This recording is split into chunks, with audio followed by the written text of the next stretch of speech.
Some of their early operations were performed on passenger coaches, which were completely stripped and refitted for the Red Cross service.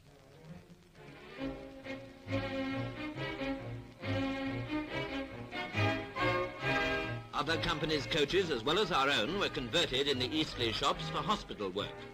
The first 4 were actually ready only 12 days after the outbreak of war.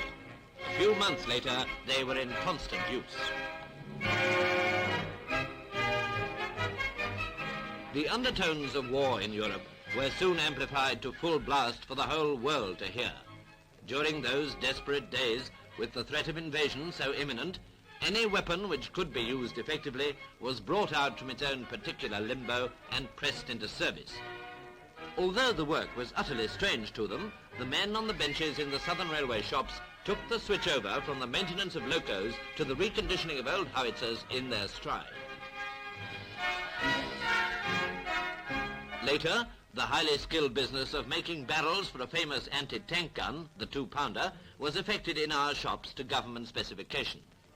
All the processes involved in the manufacture of these barrels were carried out by the Southern's workers.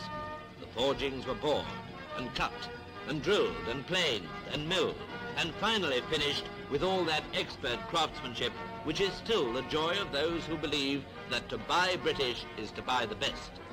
And this right in the middle of the biggest crisis which we as a nation have ever faced.